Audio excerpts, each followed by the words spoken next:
हमारे निरंतर भजन में ये 20 बातें बाधा पहुंचा देती हैं।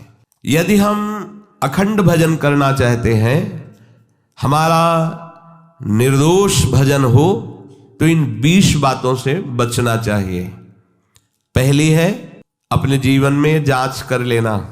इष्ट से, गुरु से विमुख करने वाले पुरुषों का या स्त्रियों का या विषयों का किसी भी तरह से हम संग न करें। पहली बात, आराध्य देव गुरुदेव के वचनों में अविश्वास पैदा कर दे, हमारी भक्ति को बाधित कर दे, चाहे वो स्त्री शरीर हो, चाहे वो पुरुष शरीर हो, चाहे वो कोई विषय ही क्यों ना हो, हमें उससे संपर्क नहीं रखना। भगवद विमुख करने वाले पुरुषों का संग नहीं करना, पहला लक्षण है। अगर वो कोई है हमारे जीवन में, तो हमारा भजन बाधित हो जाएगा। हमें संग नहीं करना, समझना है, हमें संग नहीं करना। मान लो भगवत मार्ग में विरक्त हैं तो, पर जो गृहस्थ है भजन करके भगवत प्राप्ति चाहता है, परिवार में अलग अलग उद्देश्य वाले, अलग अलग भाव वाले हैं, भिन्न भिन्न मति, अलग अलग मति वाले हैं। अब वो कैसे भजन करे? अपने को संपर्क नहीं रखना, अपने को जो कर्तव्य पालन करना वो करना, लेकिन हमको उनकी बात नहीं सुननी, उनका संग नहीं करना, उनका चिंतन नहीं करना। अगर इतनी चतुराई नहीं तो फिर भजन बाधित हो जाएगा। जासे होए स्नेह राम पद एतो मतो हमारो, जिससे प्रभु के चरणों में प्रेम हो, ये सबसे बड़ा मत है। गोस्वामी तुलसीदास जी कह रहे हैं, हमारे आराध्य देव गुरुदेव इनमें अश्रद्धा पैदा करवा दे।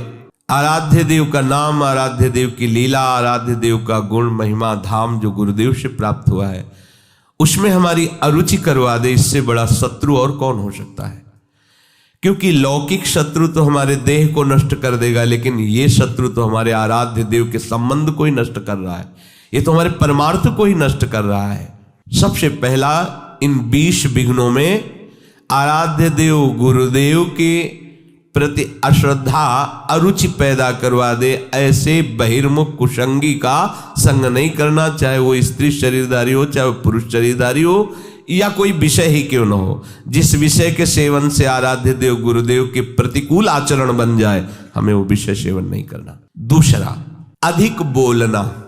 मननशील महात्मा को ज्यादा बोलने का अवसर नहीं है। प्रायः आप देखना भजनानंदी उपासक मौन व्रती मिलेंगे।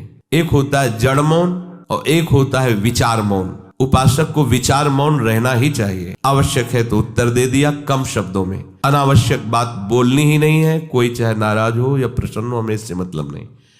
हमें अपने सिद्धांत से चलना है, बैठ करके गप्पे नहीं मारनी। कम शब्दों में उत्तर दीजिए और मनन परायण रहकर हर समय अपने आराध्य देव का नाम मंत्र चल रहा है। अधिक बोलना ये भजन में बहुत बड़ा विघ्न पैदा कर देगा। कैसा? सबसे अधिक पाप वाणी से बनता है, क्योंकि हम इसे समझ ही नहीं पाते हैं। किसी की भी निंदा करने में जो हमें पाप बनता है वो बहुत बड़ी गठरी होती है। पर निंदा के कीते आवत नहीं कछुआत, मूर्ख पर्वत पाप को ले चल अपने साथ। बड़ा भारी पहाड़ पाप का रख लिया। और भजनानंदी उपासक को ये समय कहाँ है किसी के विषय में बोलने का? पर देखो अपने लोगों में अगर ये विघ्न है अधिक बोलना, तो 2 बातें आ ही जाएंगी, किसी की स्तुति और किसी की निंदा, किसी के गुण का वर्णन और किसी के अवगुण का वर्णन। ये आपके भजन में बाधा पहुंचा देगा। अधिक बोलने से मिथ्या भाषण निकल जाएगा, अधिक बोलने से किसी की निंदा निकल जाएगी, ये आपके लिए हानिकारक होगा। अहितकारी वचन, मिथ्या वचन, निंदा से भरे वचन, ये हमारे जिह्वा में नाम भगवान को प्रकाशित नहीं होने देंगे, मंत्र में रुचि नहीं हो पाएगी।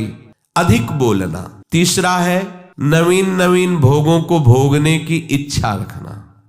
आज ऐसे भोजन बनाया जाए, आज ऐसे किया जाए, आज ऐसे किए।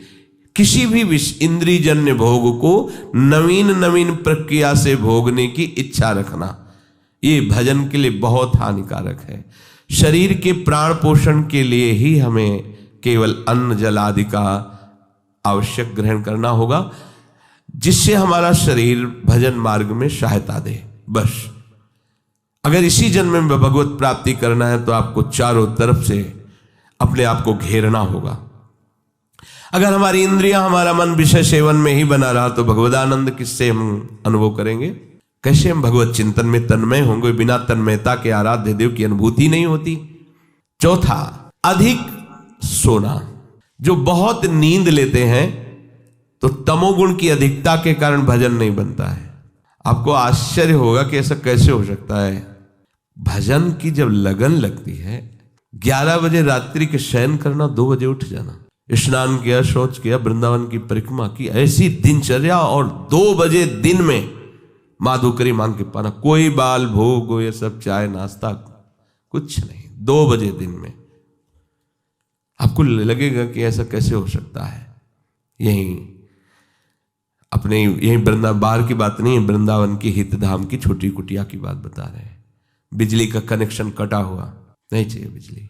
अगर हम विषय सेवन में रुचि रखेंगे तो हमारी रुचि भजन की कैसे बनेगी? और शरीर है, ये जड़ है, इसको जैसे रखो वैसा अभ्यास बन जाएगा। कह रहे काशी में देखा, 2 घाटों के बीच की दरार में एक महात्मा रहते थे। रात्रि के 12-1 के लगभग निकलते थे। जब युगल किशोर ने बताया, हम अवश्य दर्शन करें, हम तो घाट में ही रहते हैं, हम तो यहीं बैठ जाएंगे, देखेंगे। और निकले, एक अंगोछा की लंगोटी लगाए हुए, बस अस्थिमात्र होए रहे शरीरा, गौर वरण तेजोमयी उनकी दृष्टि। गए, गंगा जी का स्नान किया, जब साष्टांग दंडवत करके, ये हमारे मतलब एक स्वभाव था कि कुछ भी ऐसा तो उससे बात करना, उनसे कि स्थिति कहाँ है, कैसी इनकी धरा है। तो जब संभाषण के लिए प्रार्थना की तो सुने कि एकदम निरपेक्ष महापुरुष, उनको किसी की अपेक्षा नहीं। पर जब दैन्य होकर प्रणाम मुद्रा में, तो रात्रि का समय एकांत घाट में हमें कि महाराज जी आप इसमें कैसे रह लेते हैं? बस ऐसे पतली सी एक लंबी दरार थी, उसी में घुस जाते थे और एक पत्थर का टुकड़ा ऐसे रख लेते थे। वो कैसे आप रहते हैं? तो मतलब घाट में तो वैसे ही गर्मी पड़ती है, उनका अभ्यास से ऐसे अंदर रहते हैं। रात्रि में निकलते तो भोजन का, रात्रि में तो भोजन भी नहीं मिलता। तो उनका मारवाड़ी क्षेत्र में सब लोग प्रसाद पाके बाहर बड़े बड़े ड्रम रखे होते हैं, वो तो सुबह ड्रम फेंके जाते हैं, उनमें जो बचा हुआ जूठन है वो बटोर लेते हैं, आके पा लेते हैं, शौच स्नान करके फिर अंदर 24 घंटे में। ये भी भगवत प्राप्ति का स्वरूप है। कैसे अपने अभ्यास योग युक्त है ना, ये जन्म अभ्यास के लिए मिला है। चित्रकूट में रामलीला हो रही थी, नवीन अवस्था थी, 16-18 के बीच की स्वामी जी की। तो वो रामलीला में जब देखा कि भगवान राम सुबह राज्याभिषेक होना था और 14 वर्ष का वनवास बड़ी तन्मयता से देख रहे थे, एकदम हुआ कि जब प्रभु को वनवास हो गया तो फिर मेरा जीवन किस काम का? अब मैं घर नहीं जाऊं। महापुरुषों में एक विचारधारा अलग बनती है, अब तो जीवन किसका। भाग पड़े वहां से रामलीला से, गंगा के किनारा पकड़ा, वो समय काटते हुए ऐसे आगे बढ़ रहे। तो स्वामी शंकरानंद जी महाराज बड़े अवधूत स्थिति को प्राप्त महापुरुष थे, अशनी आश्रम, जब गंगा किनारे भ्रमण कर रहे तब जब उनके पास आए तो उन्होंने दृष्टि से देख लिया कि इनकी बहुत ऊंची अवस्था जागृत होने वाली है अध्यात्म की।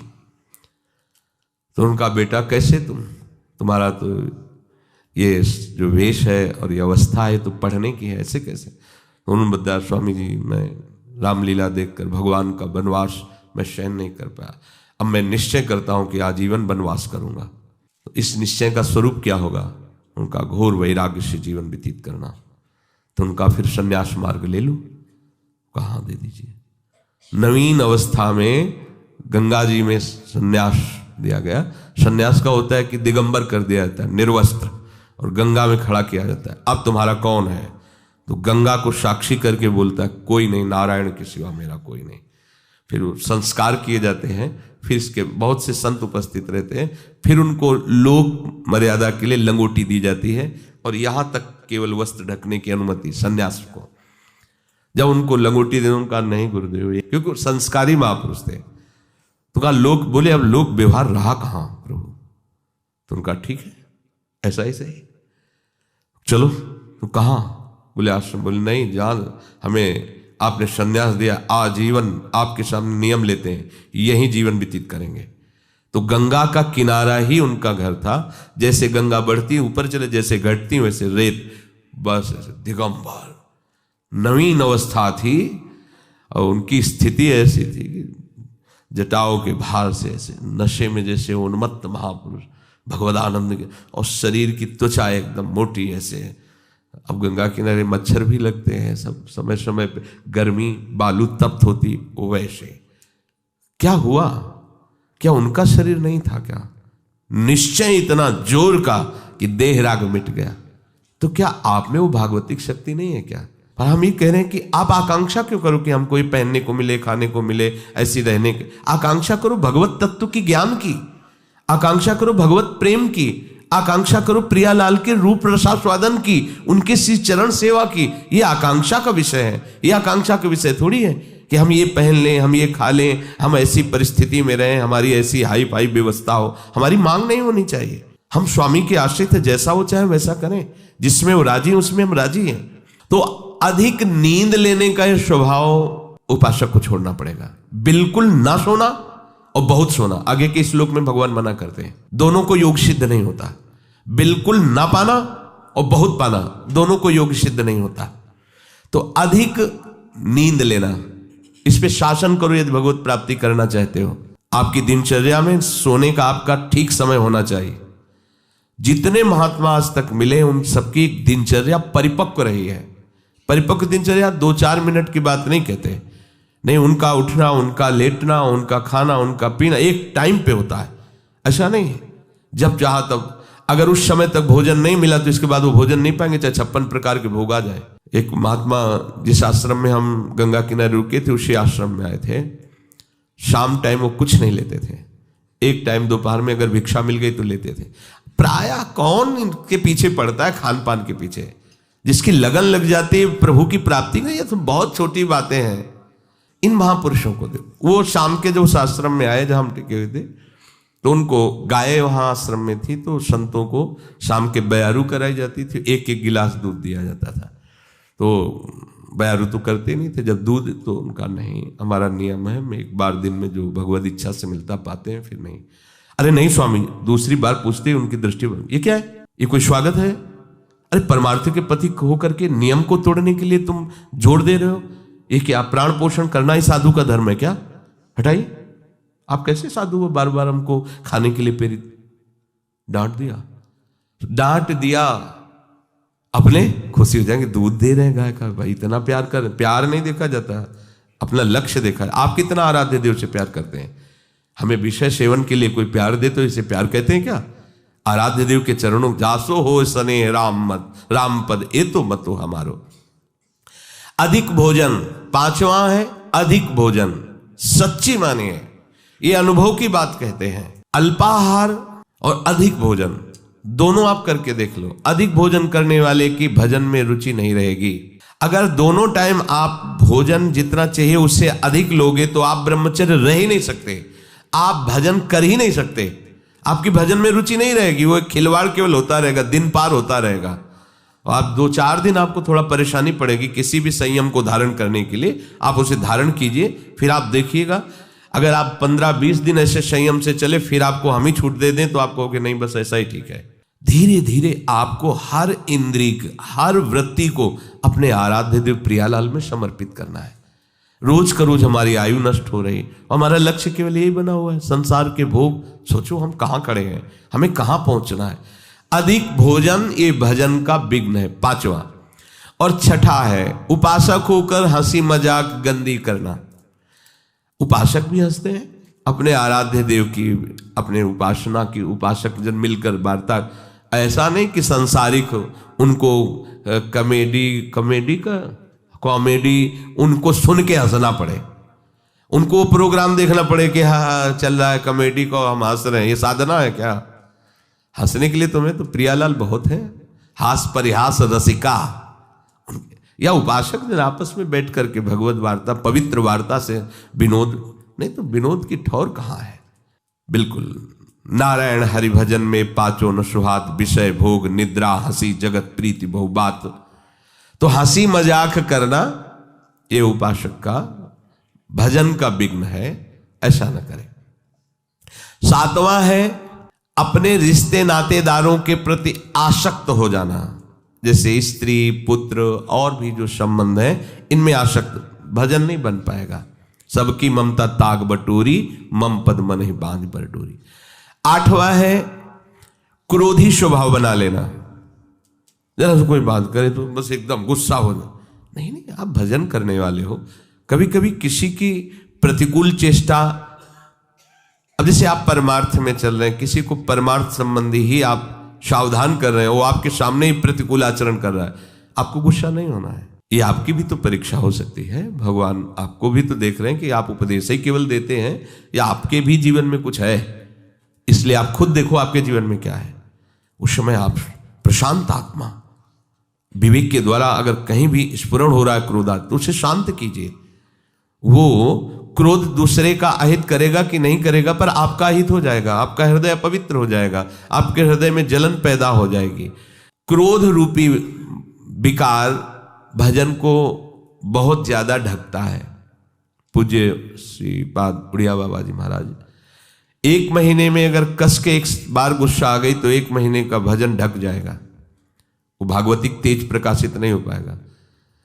और 12 बार साल में गुस्सा आ गई तो पूरे साल का भजन ढक गया।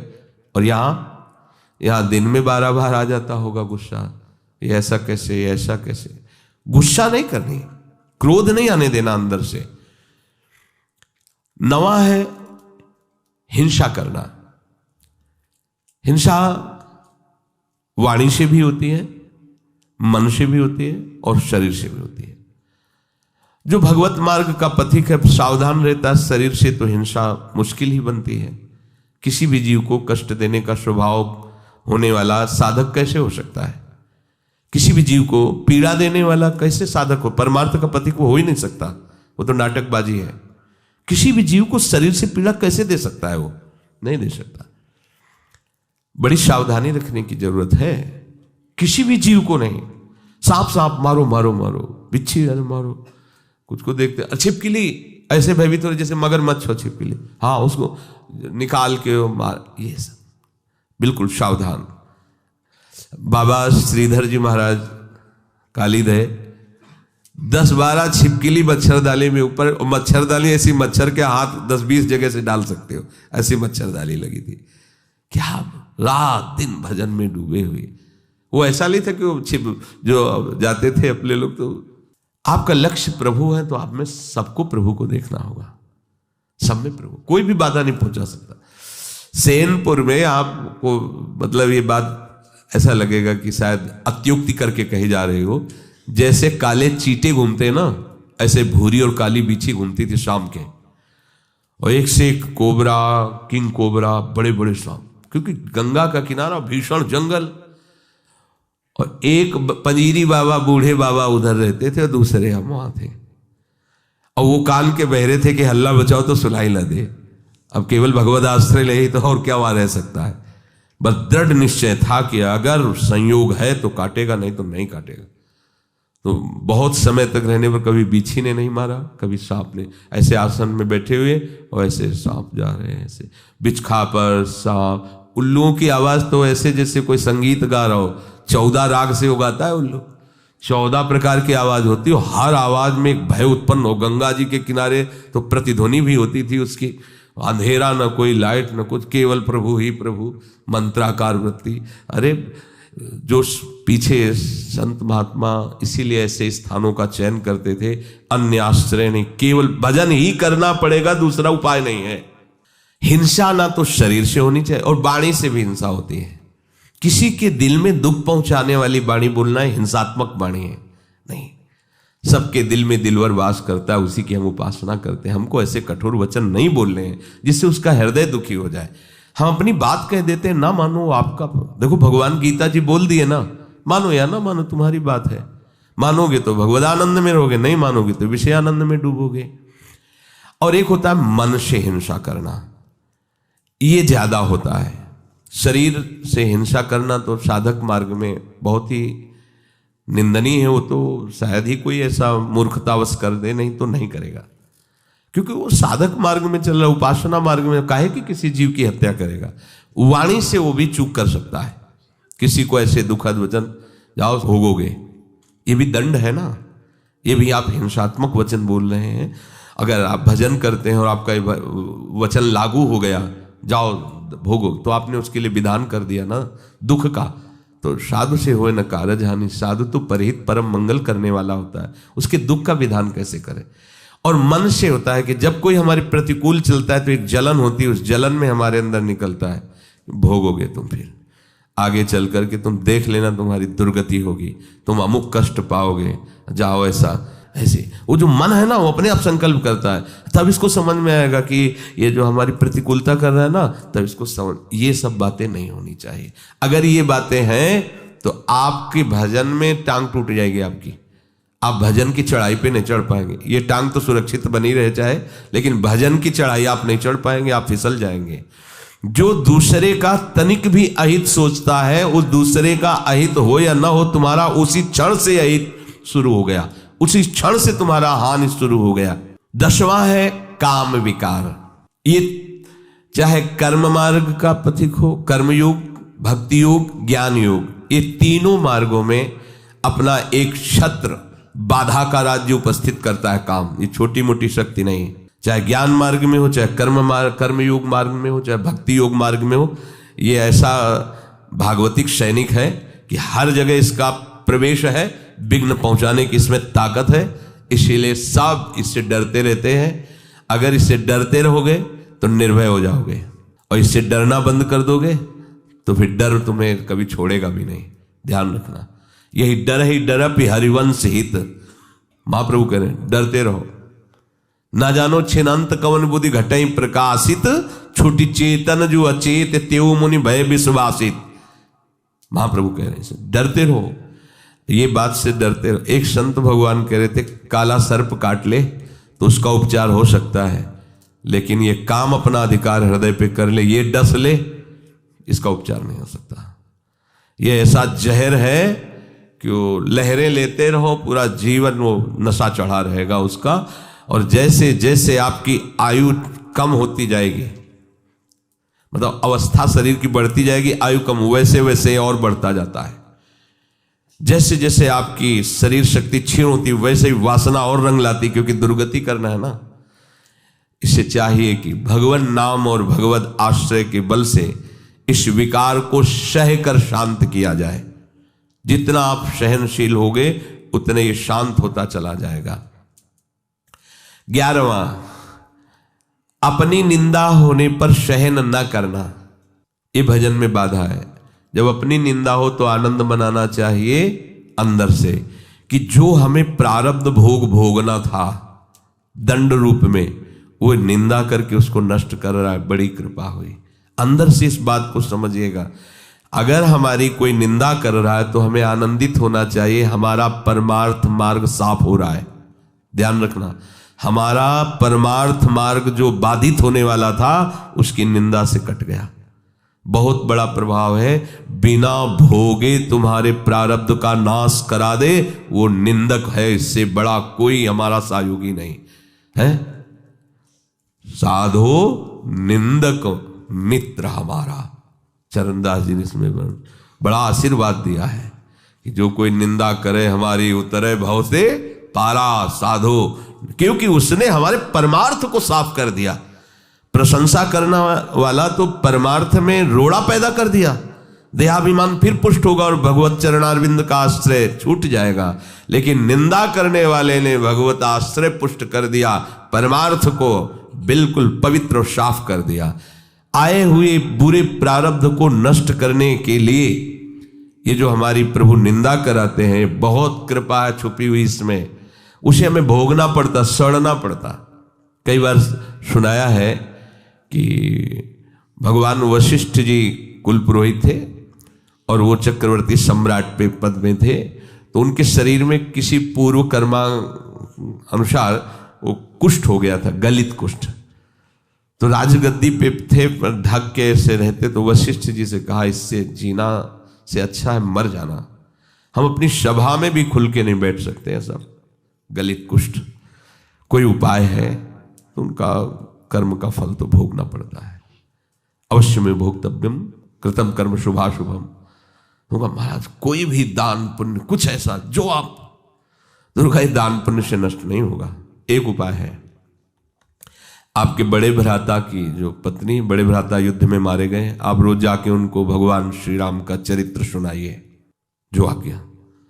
अब रोज टाइम से 2-2.5 घंटे सभा के बाद जाते थे रात्रि में और 10-11 बजे वापस आते। धीरे धीरे धीरे धीरे बात पूरी नगर में फैल गई। सब लोग निंदा करने लगे, देखो वैसे ही भोग भोग रहा है कुष्ठ का, और ये कितना दुराचारी है कि माँ के समान पवित्र भाव जिसमें रखा जाता है बड़े भ्राता की पत्नी, अब बड़े भ्राता तो युद्ध में पधार गए तो देखो रोज रात्रि में उनके यहाँ जाता है। अब कुष्ठ खत्म होना शुरू हुआ। अब 20-20 लोग बैठ करके उन्हीं के राजा के विषय की बात सब। एक दिन वशिष्ठ जी से कहा, प्रभु जब मुझे हमारे ये जो गुप्तचर बताते हैं आकर कि प्रजा ऐसी हमारी निंदा कर रही तो ऐसा लगता है कि मर जाना। तो बोले कुष्ठ नष्ट करने में तुम्हारा ये बहुत बड़ा सहयोग होगा। पहले कहते थे कुष्ठ के कारण कि मर जाना अच्छा है, अब जब दवाई करवा रहे हैं तो तुम कह रहे हो ऐसा। कुष्ठ कम हुआ ना? बोले हाँ कम। धीरे धीरे सब कुष्ठ नष्ट हो गया, पूरे राज्य में ये निंदा इनकी होने लगी और कुष्ठ नष्ट हो गया। अब यहाँ नाक का बचा, तो उनका भगवान नाक का बच्चा। बोले कभी ये नष्ट नहीं होगा। क्यों? बोले वे वशिष्ठ के हिस्से का है और हम जानते हैं तुम वहाँ रामचरित्र सुनाने जाते हो, कोई गलत रहे। फिर बुलाया पूरी प्रजा को और सभा में बताया कि ऐसा ऐसा ऐसा, तो गलित कुष्ठ उनका नष्ट हो गया। ये जो हमारी निंदा करने वाले हैं, ये जो हम केवल भोग कर ही उसका समन होता, उस पाप को, उस अपराध को अपनी निंदा जिह्वा से, संतों ने कहा मां से भी ज्यादा ये दुलार करते हैं। मां तो हाथ से मल साफ किया होगा, ये हमारे उस कर्म जनित मल को वो जिह्वा से साफ कर देते हैं निंदा करके। तो निंदा जब हमारी हो रही हो, अपमान हो रहा हो, तो हमें सहन करना चाहिए। हमारे बहुत बड़े बुरे प्रारब्ध का वो निवारण कर रहे हैं। पर ऐसा बहुत कम होता है। जब निंदा होती है तो हम जब उसकी निंदा खुद करने लगते हैं तो उसका परिणाम ही होता है जो हमारे पास था वो तो था ही और वापस आ जाता है। पर निंदा के किए थे आवत नहीं कछुआत, मूर्ख पर्वत पाप को ले। हमें दूसरे की निंदा नहीं करनी, पर अपनी निंदा हो तो आनंद पूर्वक सहना है। किसी से कहना भी नहीं कि वो हमारी निंदा करता है, नहीं, जो पूरा काम होना है उसमें घाटा पड़ जाएगा। परम लाभ की बात है, ध्यान देना। पर ये सहल नहीं होती बिल्कुल, और ये बिल्कुल निर्मल कर देगा आपको। निंदक नियरे राखे आंगन कुटी छवाए, बिना साबुन पानी बिना निर्मल करे सुहाए। कह रहे ज्यादा दूर मत रखो, सीधे आंगन में रखो, जिसे निकलते बैठते हो तुम्हारे कान में निंदा पड़े। अगर कहीं भगवान ऐसी पवित्र व्यवस्था कर देते हैं कि कोई निंदा करे तो उसका विरोध कभी न करे, चुप रहे। यद्यपि बहुत कड़वी दवा है, वो तुम ऐसा कह रहे थे, अरे वो क्या पापी पुरुष हैं इसीलिए संतों पर दोष लग, बिल्कुल मत बोलो, नहीं तो सब घाटा हो जाएगा दवा में।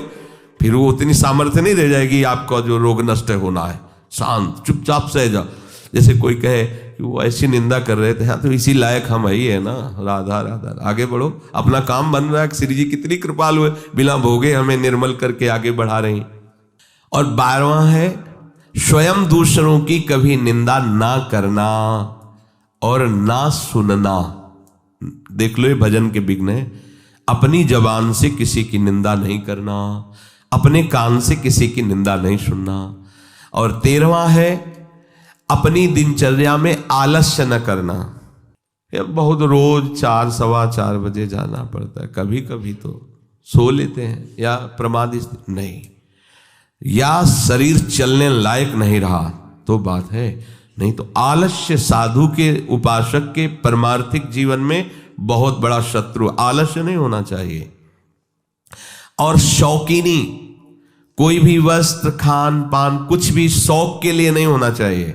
आज इस रंग का चप्पल तो कल उस रंग का जूता, तो इस रंग का मुफलर तो इस रंग की जैकेट, ये परमार्थ के पथिक के नहीं।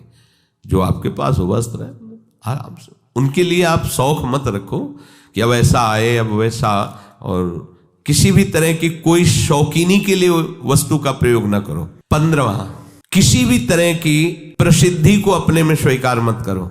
हजारों लोग प्रणाम कर रहे हैं, यश हो रहा है, ऐसा वैसा, आपका नहीं हो रहा है। वो आपके गुरुदेव और आराध्य देव का है, आपका नहीं है। आप स्वीकार करोगे तो विष पी लोगे। सम्मानम कल्याति घोर गरलम नीचापमानम शुधा, श्रीपाद प्रबोधानंद जी महाराज कह रहे हैं ये सम्मान विष है, तुम्हें सम्मान नहीं हो रहा। अगर तुम समझते हो तुम्हारा सम्मान हो रहा है तो आराध्य देव और गुरुदेव से अलग होइए, उनके चिन्हों को धारण करना बंद कीजिए। देखो कौन तुम्हें प्रणाम करता है। उनका यश गा रहे हो इसलिए तुम्हारा यश हो रहा है, उनके दासत्व से युक्त हो इसलिए तुम्हारे सामने दास भाव से सब जन प्रणाम कर रहे हैं। तुम प्रभु के आश्रित हो इसलिए वो तुम्हारे आश्रित हो रहे हैं। केवल प्रभु का उसमें यश है, प्रभु के आश्रय की महिमा। तुम अपना कुछ मत समझ लेना, नहीं छोड़ो। प्रभु के चिन्हों को धारण करना छोड़ो, प्रभु की बात करना छोड़ो, फिर देखो तुम्हें कौन प्रणाम करता है।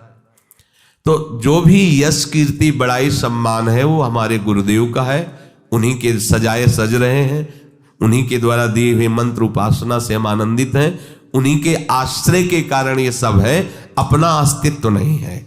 मान बड़ाई की चाह रखना भजन का बड़ा भारी विघ्न है कि भाई और कुछ तो नहीं है, चाहते हम पर इतना तो है कि समाज में बना रहे भजनानंदी महात्मा है, आओ आओ आओ, देखो बचपन से भजन कर रहे हैं, इनको आदर दीजिए, सा बड़े त्यागी महात्मा है। ये सुनने के लिए कान लालायित रहते हैं अहंकार पुष्ट होने की वृत्ति वाले के।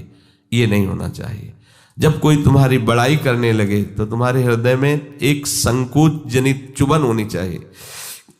क्यों व्यर्थ की बात कर रहे हो? अंदर से लगना चाहिए, बनावटी नहीं, अंदर से आना। और सच्ची बात है, सच्ची बात। यदि गुरुदेव की कृपा ना हो, प्रियाजू की कृपा ना हो तो एक बार राधा नहीं बोल सकते। तुम निरंतर भजन की तो बात जाने दो।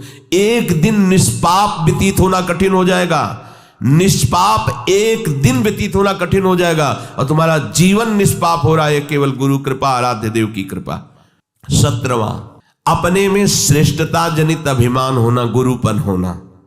मैं बहुत ज्ञानी हूं, मैं बहुत, किसी भी तरह का अपने में श्रेष्ठता का अभिमान होना। देखो हमारे परम गुरु हैं श्री आचार्य चरण जी, लेकिन वो अपने को क्या बोल रहे हैं, ग्रंथ में लिख के गए, बोले क्वाहम तुच्छा परम मधमा। क्या शब्द लिख रहे हैं एक श्लोक में, क्वाहम मूढ़मति, ये अपने लिए लिख रहे हैं। ये उत्तम महाभागवत का लक्षण है, उसमें दैन्य होता है। देखो आज तक कोई श्री हनुमान जी की जोड़ का महात्मा नहीं हुआ, हनुमान जी की जोड़ का नहीं हुआ। बल में, ज्ञान में, दासत्व में, सेवा में बेजोड़ महात्मा। लेकिन आप क्या वर्णन कर रहे हैं? आप सोचो, विभीषण एक महान भागवत से मिल रहे हैं तो परिचय क्या दे रहे हैं? वहां पढ़ के देखो, असमय अधम सखा सुनो मोहू पर रघुवीर। मुझ जैसे अधम पर भी प्रभु कृपा बनाए हो मुझे दासत्व से। और जब प्रभु से पहली बार मिले तो उन्होंने यही कहा था, एक में मंद मोह मत कुटिल हृदय अज्ञान पुनि प्रभु मोहि विसारेऊ दीन बंधु भगवान। और जबकि ज्ञानिनाम अग्रगण्यम बुद्धिमताम वरिष्ठम, रोम रोम से सियाराम निकलता जवान की तो बात जाने दो। यत्र यत्र रघुनाथ कीर्तनम तत्र तत्र कृतमस्त कांजिलम वाष्पवारि परिपूर्ण लोचनम मारुतिम नमत राक्षसांतकम। और बल विक्रम की तो कहना ही क्या, जेहगिर चरण दे हनुमंता चले उसका पाताल, जिम अमोघ रघुपति कर बाना यही भांति चले हो हनुमान। क्या उनका जोड़ है कोई? और वो अपने को कह रहे असमय अधम। भगवान ने जितना माता सबरी को दुलार दिया, बिरला ही कोई ऐसा दुलार पा पाता है। और सबरी जी क्या प्रभु से कहे, अधम ते अधम अधम अति नारी तिनमा मैं मति मंद अघारी। ओहो, ये देखो महाभागवतों की वाणी। देखो आद्य गुरु भगवान शंकराचार्य अहम ग्रह उपासना के आचार्य, और वो कह रहे हैं कि सत्यपि भेदापगमे नाथ तवाहम न माम की नस्तम सामुद्रो ही तरंगा कुचन समुद्रो न तारंगा। नाथ यद्यपि ये बात सत्य है कि हम में और आप में भेद नहीं है, क्योंकि अभेद भक्ति के आचार्य हैं, अभेद ब्रह्म स्वरूप के आचार्य हैं, उसी का उपदेश करें। पर बोले प्रभु एक बात परम सत्य है कि समुद्र से ही तरंग उत्पन्न होती तो अभेद है, पर तरंग से कभी समुद्र उत्पन्न हुआ हो ऐसा कहीं वर्णन नहीं पाया गया। अर्थात हे हरि, आप समुद्र हो और मैं आपकी तरंग हूं। ये आद्य गुरु भगवान शंकराचार्य की षटपदी नामक स्तुति में वर्णन है। आप कितने भी कोई भी बड़े बड़े महापुरुष हुए हैं, उस असीम अगाध महिमा में जब तो फिर अपने को दैन्य नहीं देखा है। इसलिए कभी भी किसी को भी अभिमान की जरूरत नहीं है। अगर अभिमान किसी भी तरह का हम अपने हृदय में रखते हैं तो अभी सत्य वस्तु को जाना नहीं। जिस वस्तु को जानने के बाद कुछ जानना बाकी नहीं रहता, उस वस्तु को जब जान लिया जाता है तो अभिमान नहीं रहता, और जब तक उस वस्तु को जाना नहीं तो अभिमान किस बात का। दोनों स्थिति में अभिमान नहीं होता। जब उसको जाना नहीं, पाया नहीं, तो अभिमान किस बात, और उसको पा लेने के बाद, जान लेने के बाद अभिमान रहता ही नहीं है। 18वां, परदोष चिंतन। कभी किसी के दोषों का चिंतन न करे, क्योंकि चिंतन यदि दोषों हो तो आपके अंदर दोष आ जाएंगे। चिंतन के साथ साथ वर्णन, श्रवण, ये सब शुरू हो जाता है दोषों। ये बिल्कुल अपने भजन मार्ग में भयानक विघ्न है। 19वां, दिखावटीपना नहीं होना चाहिए। एक पद्धति से चलो। अगर वैराग्य मार्ग में भी है तो गुरु परंपरागत वस्त्र और तिलक आदि रचना का एक ही क्रम है। अलग अलग संप्रदायों में अपने अपने आचार्य द्वारा जो तिलक दिया गया है, यह हमारा बनावटीपना या दिखावटीपना नहीं है। यह हमारा आचार्य प्रदत्त दासत्व का चिन्ह है। यह कोई खिलवाड़ नहीं है कंठी तिलक धारण करना, पर बनावटी नहीं। आचार्य परंपरा से जुड़ा होना चाहिए, आचार्य प्रदत्त मंत्र होना चाहिए, तभी। ऐसा नहीं कि बनावटी भेष जो मनाया, लाल पहन लिया। हिदाम में कहे थे लाल कपड़ा पहने, बोले शरणागत मंत्र लेना है, तुमने कहा वैसे ही आप लाल वेश धारण, बोले वो तो ऐसे पहन लिए। ऐसे कैसे पहन लिए? गेरुआ वस्त्र की महिमा समझते हो? साक्षात नारायण स्वरूप, अग्नि स्वरूप माना जाता है, ऐसे ही धारण कर लिए, ऐसे ही कपड़े धारण कर लिए, ऐसे मन मानी। कोई भी दिखावटीपना नहीं होना चाहिए, आचार्य परंपरागत होना चाहिए। और उपास्य देव की प्राप्ति के लिए जो वैराग्य वेश धारण किया है, जो गुरु ने दिया है, प्राण निकल जाए पर उसे नहीं छोड़ना चाहिए। ये जो ऐसे नहीं मनमानी आचरण, ऐसा नहीं। एक बार एक महाभागवत, एक परम सन्यासी को बंदी बनाया गया था, गौ हत्या के विरोध में वो खड़े हुए थे। तो उनको कहा गया आप अपने वस्त्र उतारिए, तो उन्होंने कहा गला काट दीजिए, स्वीकार है, पर हमें काषाय वस्त्र नहीं उतार सकते। ये हमारे आचार्य और गुरु प्रदत्त है, तुम इसे खिलवाड़ मत समझना। ऐसा जब गौ हत्या के विरोध में खड़े थे तो उनका दंड भी भंग कर दिया गया था, उनका श्राप लागू हो गया था। बहुत ये जो आचार्य परंपरा से पोशाक और भागवतिक चिन्ह, वैष्णव चिन्ह मिलते हैं, खिलवाड़ नहीं है। जब मन आया तब धारण किया, जब मन आया तब उतार दिया, ये हुए ही नहीं प्रभु के। ये सब केवल स्वांग रचने वाले नौटंकी नाटक वाले हैं। ये कोई नाटक का खेल है क्या कि पर्दे पे गए तो साधु का वेश बना करके आशीर्वाद दे रहे हैं, पीछे आए तो पैंट शर्ट और बीड़ी हुक्का पी रहे हैं? ये थोड़ी, ये कोई सीरियल का साधु थोड़ी है। अपने जीवन को आचार्य गुरु परंपरा में आजीवन उसी में। हमारे जो गुरुदेव ने हमें वस्त्र दिया, मंत्र दिया, उपासना दी, भागवतिक चिन्ह दिए, उसी के अनुसार हमें चलना है। दिखावटी नहीं होना चाहिए, बनावटी नहीं होना चाहिए। सोमवार को और रंग के, मंगल को और रंग के, बुध के और रंग को, बृहस्पति के और रंग के, ये बहुरंगी बाबा नहीं होना चाहिए। आराध्य देव के रंग में रंगे हुए। शुरू से हर संप्रदाय की एक पोशाक होती है। नैष्ठिक ब्रह्मचर्य, श्वेत वस्त्र धारण करके मूंज मेखला, महावाक्य ऊपर का लाल वस्त्र, नीचे का सफेद, सन्यास काशा गेरुआ वस्त्र, वैष्णव श्वेत पीत या भगवत प्रसादी। किसी भी संप्रदाय का वैष्णव पीत वस्त्र धारण कर सकता है, श्वेत वस्त्र धारण कर, या गुरु इष्टिक भगवत प्रसादी, उसमें रंग नहीं देखा जाता। अगर भगवत प्रसादी है तो उसे वो हमारे आराध्य देव की प्रसादी, अन्यथा अपनी स्वेच्छा पूर्वक नहीं। विरक्त मार्ग में है, अगर कौपीन नहीं है, कौपीनवंता खलु भाग्यवंता, अगर आपका पुरुष शरीर और आपको वैराग्य मार्ग में कौपीनवंता खलु, मार्किन ऊपर से कौपीन लग, जैसी आपको रहने दी गई आजीवन। फिर हमें नहीं देखना कि जिसने हमें रहने दी वो कैसे रह रहा है, हमें देखना है हमें कैसे रहने दी गई, हमको उसी में चलना है। वो किस स्थिति में क्या है उनका खेल वो जाने, हमें जो दिया गया हमको उसी के अनुसार चलना है। बनावटीपन, दिखावटीपन अपने जीवन में नहीं होना।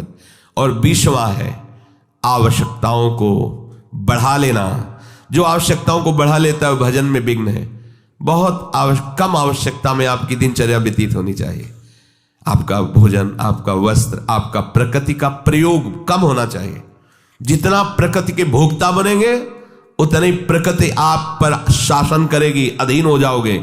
और जितना प्रकृति से कम व्यवहार करेंगे, कम से कम भोगेंगे और जीवन यापन के लिए उसको स्वीकार करके भजन करेंगे तो प्रकृति ही आपको मुक्त कर देगी। जाओ प्रभु की तरफ बढ़ो। और जो प्रकृति को भोगता है, आकर्षित करके, अधीन करके नष्ट कर देती है। ये 20 दोष भजन में भारी विघ्न पैदा कर देते हैं।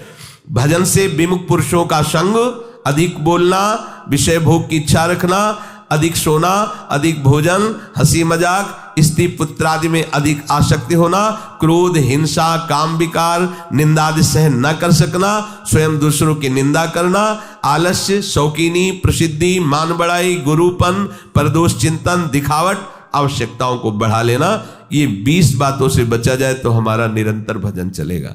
देखो, अपने सत्संग का उद्देश्य भगवत प्राप्ति है। किसी की भी निंदा स्तुति करने का ना हमारा अधिकार है और ना हमारी कोई चाह है। अपने लोग कभी इस कुमार्गगामी प्रवृत्तियों में ना फंसे, इसलिए उनको विस्तृत रूप से बताया जाता है। सब भगवत स्वरूप है, अंत में हमको यही मानना है, सब भगवत स्वरूप है। अगर कोई दिखावट कर रहा है तो मेरा प्रभु ही है, मुझे मानना है। अगर कोई कुछ भी कहीं भी है, मुझे मानना है। पर अपने लोगों को इन दोषों में नहीं फंसना। अगर फंसेंगे तो सब में भगवत भाव या भजन हम नहीं कर पाएंगे। इसलिए इसकी व्याख्या रूप में वर्णन के श्री राधा वल्लभ।